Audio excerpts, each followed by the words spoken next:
So, the basic question is, have you ever been scammed before? Or at least do you know someone who's been scammed before, or at least experienced something similar?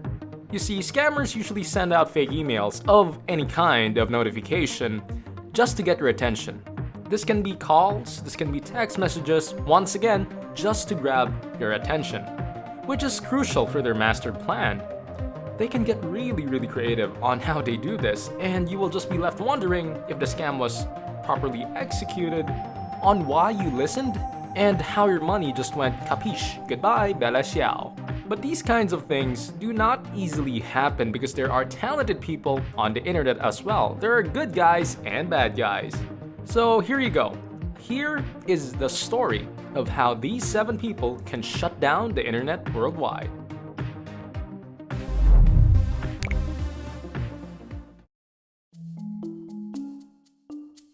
The first word that comes into everyone's mind when you think control of the internet is power hungry. I mean, what would you do if you had control of the internet? Would just ask. And as a normal person, you'd probably say, whenever I'm losing a game, I'm gonna disconnect my enemy. And yeah, that's what I'd probably do as well. We have already established that controlling the internet would be an easy task for them. And they are the people from the organization named ICANN. So what does this mean? Some would ask. Simply, it's the Internet Corporation for Assigned Names and Numbers. Simply put, the ICANN is a group of nerds that can usually say, wait a minute, let me stop the internet real quick. Kidding aside, the ICANN has handed out 7 keys to 7 individuals that are spread across the world. With those special keys, they have the ability to authorize a shutdown, reboot, reset, or do whatever the hell they want with the internet. Yeah, very powerful. That is the exact word that a lot of people think of. Now, in order to understand what are these keys and how do they work, let's start with the DNS. Yeah, the tech people out there starting to think DNS, oh I know this. This is the domain name system, which you're correct. Now, what the DNS basically is for us human beings means it's a phone book of the internet. We access information online through domain names, for example, facebook.com or youtube.com.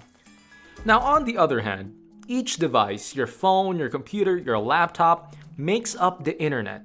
That is identified through a unique long number-like pattern that is called an IP address. IP standing for Internet Protocol. For example, the IP address that hosts Facebook is 176.13.69.63. Now, you don't want to type those numbers every time you want to access Facebook, now am I right? It's tedious, think of it. You just want to go to YouTube or Facebook and you have to type in at least 9 numbers. It's not easy. So this is where DNS comes in. It eliminates the need for you to type in the IP addresses by translating domain names into the long line of numbers. So when you type facebook.com, your computer has to convert it into the right IP address. And in order to do that, it kind of asks a long line of things. We'll get to that. So step number 1, it asks your operating system. So it goes, hey, operating system, do you know this address? No?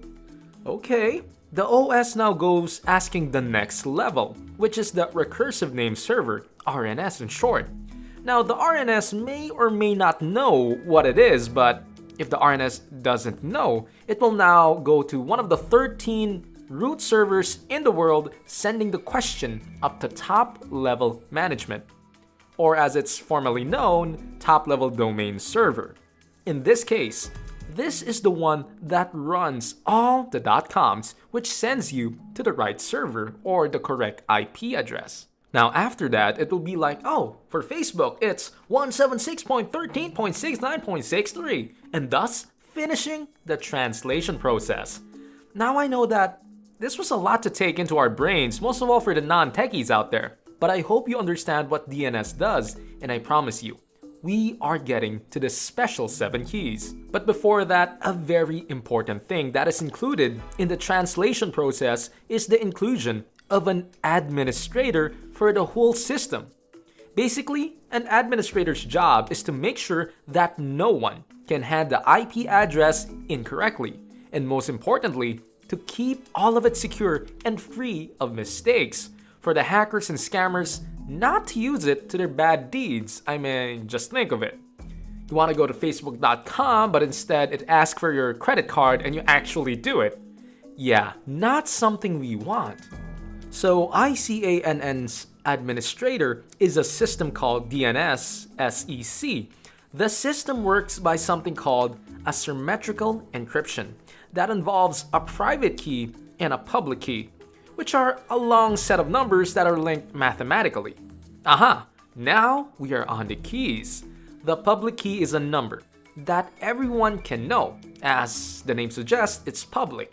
The private key, on the other hand, is top secret because only one entity knows. And this, which makes it so important, is because with that key, you can write a digital signature over a document.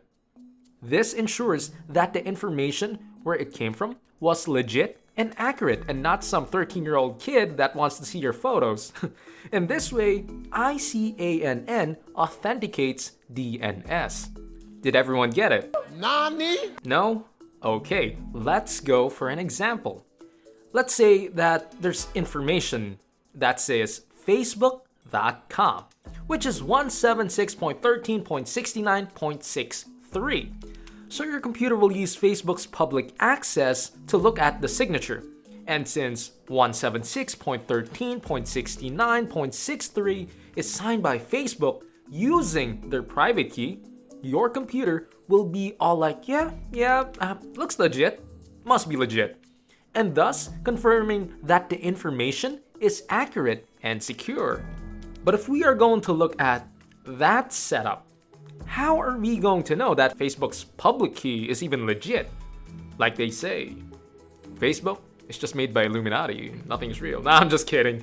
But as mentioned earlier, there is this top-level domain server that is running all the .coms using their private key. They are the authority that signs Facebook's public key, so when your computer uses their public key, it confirms the signature as legitimate and made by the .coms, in this case, the ICANN. But again, in order to know that the public key from the .com is legit, it should be signed by an even higher, and by I mean higher authority. This then leads us to the ICANN. Their single public and private keys are used to sign off and secure every available website's IP addresses currently in existence.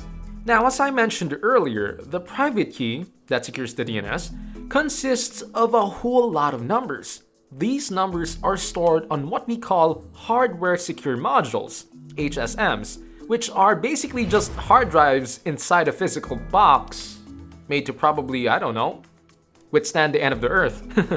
And you may think that the identity of these 7 key holders would actually be confidential, but it's actually not. In fact, I can show you their names right now, and they are the following. Yeah, take your time to read on it. You can search Facebook, but guys, I promise you, you are not gonna find these guys that easily. I know, I tried. Now, these people are not world leaders, but they are actually security experts that are recruited by the ICANN. So if the DNS encounters any problems or needs to be maintained in any way, 5 of the 7 key holders will have to travel to the ICANN's facility. There's a whole process in opening the boxes where they do something called a key ceremony. Simply put, they use their keys to obtain ICANN's private keys that are inside the boxes. After acquiring those keys, they can pretty much do whatever they want, and that is how 7 people can shut down the internet worldwide. Alright, so be sure to subscribe and hit that bell button so you never have to wonder about your house ever again. Stay curious, and we hope to see you in the next video.